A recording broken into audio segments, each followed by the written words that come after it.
অনুষ্ঠিত হলো শেরেবাংলা কৃষি বিশ্ববিদ্যালয়ের ৭৮তম ব্যাচের শিক্ষার্থীদের মিলন মেলা। বুধবার সন্ধ্যায় রাজধানীর কৃষিবিদ ইনস্টিটিউটের সভাকক্ষে আয়োজন করা হয়। এই অনুষ্ঠানের মাধ্যমে প্রায় ৪৪ বছর পর প্রথমবারের মতো একসাথে মিলিত হন ব্যাচটির শিক্ষার্থীরা। এ সময় তারা ক্যাম্পাস জীবনের নানা স্মৃতিচারণ করেন। পরে তাদের সাবেক সহপাঠী যুক্তরাষ্ট্র প্রবাসী বেদারুল ইসলাম বাবলাকে সংবর্ধনা প্রদান করেন। পাশাপাশি শেরেবাংলা কৃষি বিশ্ববিদ্যালয়ের ৭৮তম ব্যাচের প্রয়াত শিক্ষার্থীদের আত্মার মাগফিরাত কামনায় দোয়া ও মোনাজাত করা হয়।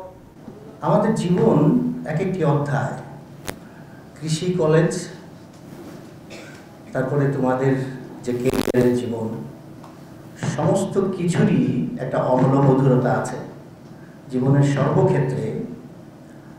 আমাদের ওই যে হিন্দিতে বলে খাট্টা মিঠা, খাট্টার আছে দেখেই জীবনে আমরা মিঠার এই উচ্ছ্বাসটা পাই, উপলব্ধি করতে পারি।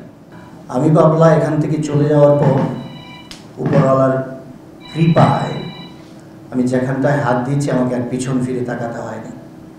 এটা আমার মা বাবার দোয়া অথবা আল্লাহর একটা রহমত ছিল আমার প্রতি। যাই হোক, আমি ওখানে গিয়ে সামাজিকভাবে অনেক কাজ করি।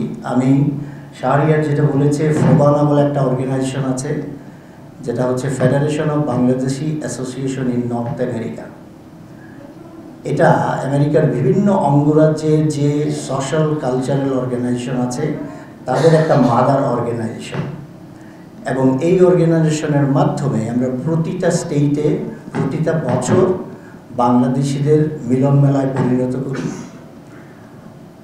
আমি দুবারের নির্বাচিত প্রেসিডেন্ট ছিলাম সেই অর্গানাইজেশনের।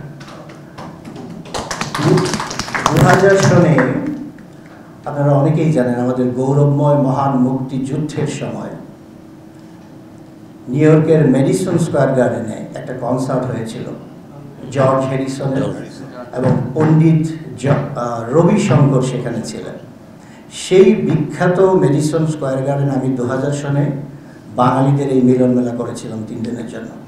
এটা একটা মাইল ফলক হিসেবে এখন পর্যন্ত চিহ্নিত আছে। 2015-তে আমি আবারও কনভেনশনের দায়িত্ব করেছি। আমাদের মেইন কনসেপ্টটা হচ্ছে ওই ফোবানার, যতদূর এই বাংলা ভাষা ততদূর এই বাংলাদেশ।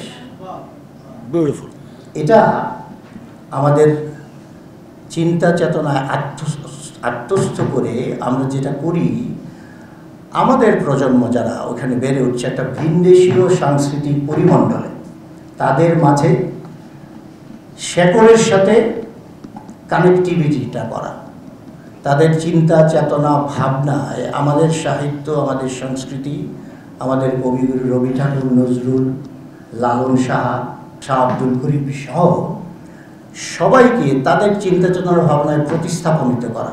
এটা হচ্ছে আমাদের মুখ্য উদ্দেশ্য, যাতে করে এরা তাদের শেকড়কে না ভুলে যায়।